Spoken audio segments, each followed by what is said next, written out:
दोस्तों नमस्कार, मैं राजेंद्र चहल जीन टीवी 24 पर आप सबका स्वागत करता हूं।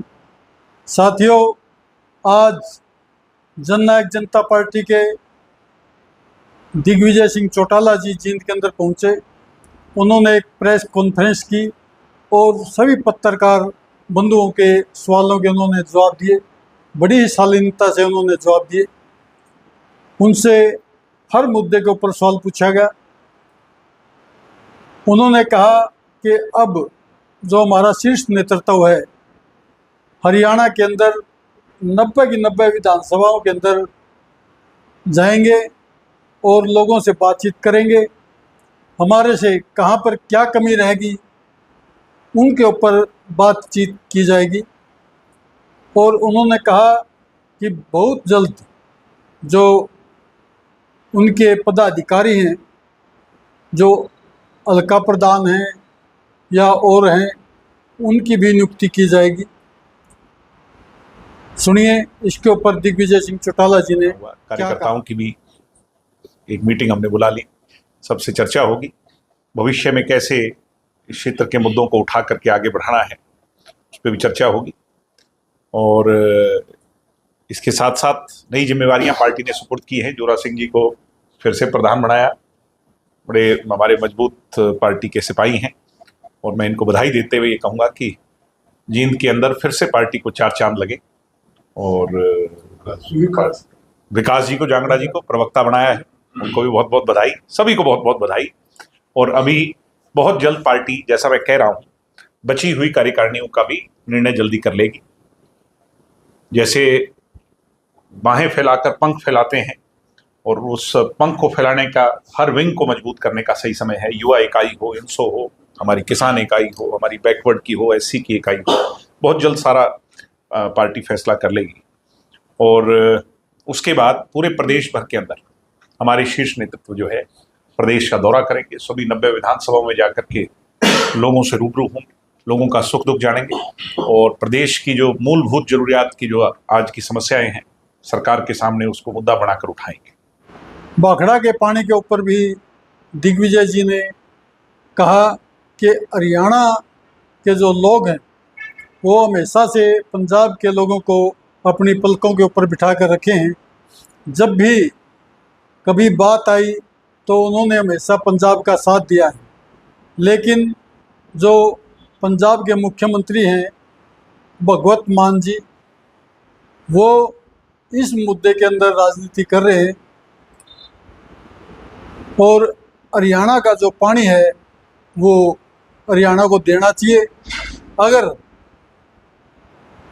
पंजाब हरियाणा को पानी नहीं देगा तो जननायक जनता पार्टी जो हरियाणा के अंदर है एक बहुत बड़ा आंदोलन करने जा रही है। इसके बारे में दिग्विजय जी ने क्या कहा ये भी। इसके साथ साथ एक पानी का बड़ा गंभीर विषय चल रहा है। भाखड़ा का जो पानी हमें मिलता है उसमें पंजाब ने कटौती कर दी।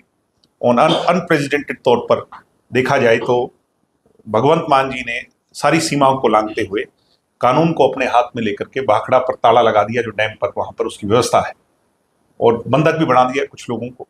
तो ये हमारे संघीय ढांचे पर चोट है। ये केवल चोट जो है वो सिर्फ हरियाणा पंजाब की लड़ाई नहीं, क्योंकि हरियाणा के लोगों ने पंजाब के लोगों को सदैव किसी भी संघर्ष में खीर खिलाई, उन्हें अपनी पलकों पर बिठाया, उन्हें अपना माना और उन्होंने भी हमें अपना माना।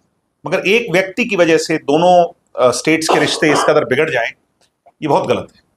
इसलिए पानी का फैसला बहुत जल्द होना चाहिए और हमारी पार्टी की टॉप लीडरशिप जो है अगले 1-2 दिन के अंदर दोनों गवर्नर से मिलकर के उस पर ज्ञापन सौंपेंगे और टाइमलाइन डिसाइड कर करके अगर उसमें टाइम फ्रेम में फैसला नहीं होता तो इस पर बड़ा आंदोलन पूरे प्रदेश भर में जो है वो शुरू करेंगे। क्योंकि पानी, देखिए, ये हमारी इंटीग्रिटी का मुद्दा है। पानी नहीं होगा तो भविष्य नहीं होगा, पानी नहीं होगा तो किसान नहीं होगा, किसान नहीं होगा तो ये तो इस प्रदेश की तो जो जीडीपी है वो निर्भर ही किसान कृषि पे है। तो बहुत जरूरी है कि हमारा पानी हमें मिले। एक एक बूंद भाखड़ा का जो हमारा तय पानी है वो हमें मिले और एसवाइएल का भी पानी, चाहे वो इस रूट से या उस रूट से कैसे भी हो, वो पानी हमें मिले, तो वो भी हमें भविष्य। जब हमने उनसे सवाल पूछा कि आपने जो गठबंधन किया भारतीय जनता पार्टी के साथ, आपने कांग्रेस के साथ गठबंधन क्यों नहीं किया, जबकि नारा यही चल रहा था कि जननायक जनता पार्टी जो कांग्रेस के साथ गठबंधन करेगी, क्योंकि जो भी वोट मिला था वो बीजेपी के खिलाफ मिला था। इस बारे में दिग्विजय जी ने कहा कि हमने भूपेंद्र सिंह हुड्डा को ऑफर किया था, लेकिन उन्होंने हमारा ऊपर ठुकरा दिया। ये कारण यही है कि प्रदेश के अंदर जब हमने स्थायी सरकार देने का फैसला बीजेपी के साथ किया था, जिसमें ये भी विधायक थे, ढांडा साहब भी थे, हमारे 10 विधायक थे, 10 विधायक के दम पर हम सरकार नहीं बना सकते थे। तो हमने ये पहले फैसला किया, इन लोगों ने फैसला किया कि हमें कांग्रेस को ऑफर देना चाहिए। हमने कांग्रेस को ऑफर दिया, जिसको चोई भूपेंद्र सिंह हुड्डा ने ठुकरा दिया था उससे, क्योंकि वो कहते थे कि उनके पास जो है ना निर्दलीयों का सहारा नहीं। तो फिर अस्थायी व्यवस्था कायम हो रही थी। प्रदेश की जनता ने उस समय ये आवाज उठाई कि स्थायी व्यवस्था कायम की जाए, दोबारा चुनाव में मत धकेला जाए इस प्रदेश को। स्थायी व्यवस्था कायम करने के लिए दुष्यंत चौटाला ने भारतीय जनता पार्टी के साथ सरकार में साझा किया। मुद्दों के आधार पर हम गए थे सरकार के अंदर, उन तमाम मुद्दों को हमने पूरा किया। लगभग मुद्दे कोई एक आधा रह भी गया होगा, उन पर हमने लड़ाई लड़ी और उन्हें पूरा किया। उसके पश्चात किसान आंदोलन का जब ये दौर आया, तो उसके अंदर वो जो गर्म हवा के थपेड़े थे वो हमें कुछ ज्यादा लगे, हमें नुकसान उसका ज्यादा हुआ, क्योंकि हम कृषि संबंधित पार्टी, इसको प्राइमरी माना जाता है, और उसका नुकसान होते होते फिर ये दौर आगे चला गया कि कांग्रेस ऑल्टरनेटिव के तौर पर खड़ी हो।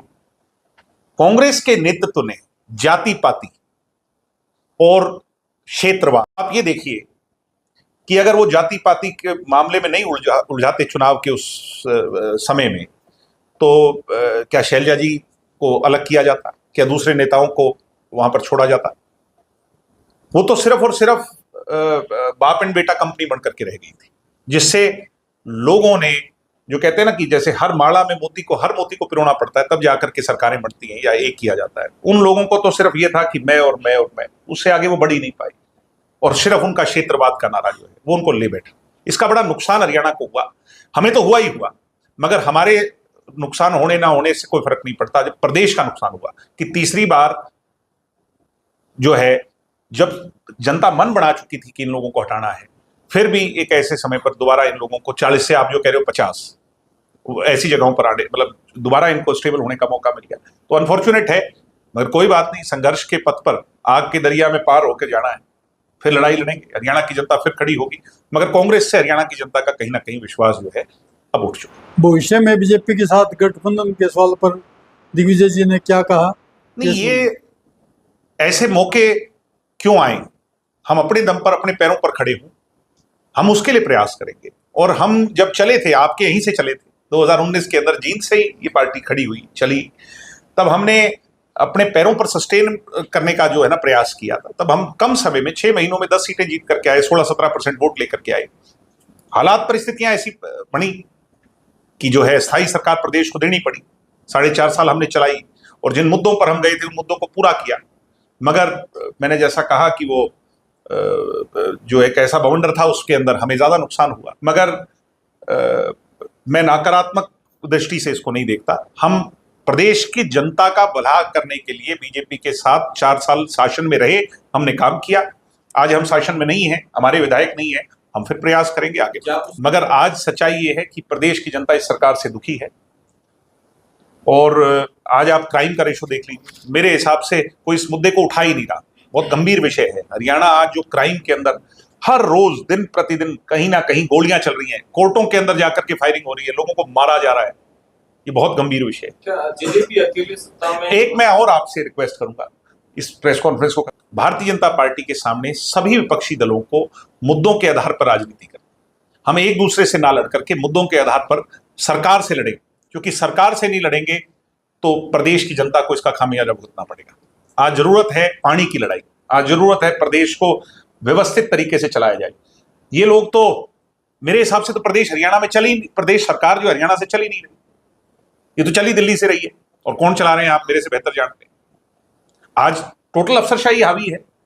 आपके यहां पर मैं कल परसों की वीडियो देख रहा था, जो डिप्टी स्पीकर है उसको अधिकारियों को कहना पड़ रहा है। यानी पब्लिक रिप्रेजेंटेटिव की क्या हैसियत रहेगी इस सरकार के अंदर? ये बड़ी चिंता का विषय है। मैं वही कह रहा हूं भाई, जब पब्लिक रिप्रेजेंटेटिव जो जनता के मत से चुनावा नुमाइंदा है, उसकी हैसियत बीजेपी ने खत्म कर दी। ये तो मुझे लगता है कि कोई और लोग ही चला रहे हैं। इनेलो और जेजेपी की तकरार के सवालों से दिग्विजय जी बचते नजर आए। उन्होंने इस मुद्दे के ऊपर कुछ ज्यादा नहीं कहा। सुनिए क्या कहा। क्या वो दो मैं यही कह रहा हूं कि आज जब शाम को ये खबर चलेगी तो मेरी पुरानी पीछी सारी कही हुई बातों को आप भूल जाओगे, और जो ये बात सवाल आपने पूछा यही चलेगा, क्योंकि इसके अंदर मसाला ज्यादा है मगर इसमें दम नहीं है। नहीं, पेच कहाँ फंसा हुआ है? कोई पेच नहीं है। ये इस बात को, चैप्टर को खत्म कर दिया जाए। प्रदेश की जनता को आज क्या चाहिए? इनेलो और जेजेपी के बीच में क्या चल रहा है, इसको प्रदेश की जनता से कोई लाभ नहीं होगा। किसने क्या कहा, मुंह से क्या कड़वा बोला, जो जैसा बोला वो अपना भरेगा। इससे प्रदेश की जनता का क्या भला है कि मैंने किसी के बारे में क्या बोला और किसी ने मेरे बारे में क्या बोला? प्रदेश की जनता का भला तब है जब प्रदेश की जनता के हित के मुद्दे उठे। जब दिग्विजय जी से उचाना के ऊपर एक सवाल पूछा कि आप लोगों ने उचाना के अंदर खूब विकास कराया, आपने खूब पैसा उचाना के अंदर दिया, लेकिन लोगों ने आपको नकार दिया, लोगों ने आपको वोट नहीं दिया, इसका क्या कारण था? तो इस बारे में उन्होंने कहा, जनता प्रजातांत्रिक प्रणाली में ये एक मंदिर है। मंदिर में जब आप जाते हो तो आप मांगते हो, कई बार मिलता है और कई बार नहीं मिलता, मगर आप अपने कर्म पे तो टिके रहते हो। हमारा कर्म है करना। कमी कहाँ रहेगी? कमी हमारे में रही होगी, जनता में तो कमी नहीं थी। जनता ने हमें बढ़ाया, हमारी हैसियत से ज्यादा हमें दिया, और फिर दे देगी जनता से। हम मांगेंगे जाके, अपनी गलतियों को सुधारेंगे, कमियों को दूर करेंगे, और जनता से जो हमारी कोई नाराजगी है उसको जब दूर कर लेंगे तो जनता फिर जो कार्यकर्ता नाराज थे सर, अब वो वापस जेजेपी में आने लग रहे हैं, उसके ऊपर क्या कहना? ये सकारात्मक, हाँ, ये बात आपने अच्छी पूछी कि नए लोग पार्टी में शामिल हो रहे हैं, और मुझे खुशी है जहां भी हम जा रहे हैं, जो लोग भूले भटके, वो ये रोहतक वाले थापी अच्छी मारा करते, तो इनने हमारे कुछ लोग बहका लिए, अब वो सब लोग वापस आ रहे हैं। और मुझे अलग बात है, आज प्रदेश के हित का मुद्दा जो है, प्रदेश का मुद्दा क्या है, प्रदेश, क्योंकि इन बातों से प्रदेश की जनता का कोई भला नहीं होगा। दिग्विजय जी, एक तरफ तो भाजपा के मंत्री सेना के बड़े अधिकारियों के खिलाफ आप शब्द बोल रहे हैं, लैंग्वेज उनकी कुछ हो रही है, डीएनए को थोड़ी बदल सकते हो। दूसरी तरफ वो तिरंगा यात्रा निकाले, वो क्या लॉजिक है? तिरंगा यात्रा मैंने आपको बता दिया कि आप किसी के अंदर को नहीं बदल सकते। जो बचपन से उनने सीखा है, उनके मन का भाव क्या है, उसको कैसे बदल सकते हो आप? हो सकता है बीजेपी के अंदर भी अच्छे लोग हों, बीजेपी के अंदर भी बहुत अच्छे लोग हैं, ऐसी बात नहीं है, हर पार्टी में अच्छे लोग होते हैं, मगर कई बार आपके अंदर जो जहर की तरह डाल दिया गया है वो कभी तो जवान पे आ जाएगा ना। जब ऐसा मौका होएगा तो जवान पे फिसल जाएगा। अब ये जो वो कहाँ के मंत्री ने जो कहा है मध्य प्रदेश, तो कितना अनफॉर्चुनेट है कि कैसे हमारे आप मोरल डाउन कर रहे हो। महिला ऑफिसर जो बेचारी हौसला कर करके अपने घर बार को छोड़ करके, हमारे यहाँ कल्चर नहीं था, वो व्यवस्थित इस व्यवस्था को परिवर्तित कर रही है, और मोदी जी कह रहे हैं कि हम बेटियों को आगे बढ़ाएं, वहीं उनका मंत्री कह रहा है कि इस तरह की बात, तो ये अनफॉर्चुनेट है। और बीजेपी के अंदर ये कल्चर बहुत ज्यादा गहरी तरीके से ये जहर भर दिया गया है, और इसका खामियाजा आज नहीं, आने वाली नस्ल को भुगतना होगा। तो इसलिए मैं देश की जनता, प्रदेश की जनता से कहूंगा कि इनके असली रंग रूप को पहचानें। दिग्विजय जी, जजपा ने वादा किया था कि दिग्विजय जी से एक सवाल पूछा कि आप लोगों ने वादा किया था कि हरियाणा के अंदर प्राइवेट के अंदर 75% आरक्षण देंगे, लेकिन आप वो वादा पूरा नहीं कर सके। इसके जवाब में दिग्विजय जी ने कहा, हमने तो कानून बना दिया था, 75% आरक्षण दे दिया था, लेकिन कांग्रेस पार्टी इस मुद्दे को कोर्ट के अंदर ले गई और अब ये मुद्दा विचाराधीन है। इसके बारे में क्या कहा? हमने तो कानून बना के दे दिया, अब उसके खिलाफ कुछ प्रभावित लोग, ज्यादातर उसके अंदर कांग्रेस के लोग हैं, वो लोग कोर्ट में चले गए और उन्होंने इस मामले को उठा दिया इंडस्ट्रीज के नाम से, जबकि ज्यादातर इंडस्ट्रीज, मारुति से बड़ी तो कोई इंडस्ट्री नहीं है हरियाणा में। उनके डायरेक्टर ने ही कहा था कि हम खुश हैं 75% देने, तो कोई इस तरह के लोग चले गए, कोर्ट से वो स्टे हो गया। अब स्टे हो गया तो माननीय अदालत ने फैसला करना है, वो आज हो कल हो, जब भी हो, मगर मैं एक बात कहना चाहता हूं, हरियाणा प्रदेश के लिए रोजगार की, सुनिश्चित रोजगार हमारे प्रदेश के लोगों को प्राइवेट सेक्टर में करने की लड़ाई को हम अपने अंतिम दम तक लड़ेंगे, जब तक सांस है तब तक लड़ेंगे। आज पहले भी लड़ी, आगे भी लड़ेंगे। अब मगर क्योंकि कोर्ट में मामला है तो मैं और आप कुछ नहीं कर सकते। दोस्तों, ये थी आज की घटनाएं। आप सब लोगों से निवेदन है कि आप हमारा ये चैनल जीन टीवी 24 इसको सब्सक्राइब करें, इस वीडियो को लाइक करें, वह ज़्यादा से ज़्यादा शेयर करें। धन्यवाद दोस्तों। मैं राजेंद्र चहल, जीन टीवी 24। नमस्कार।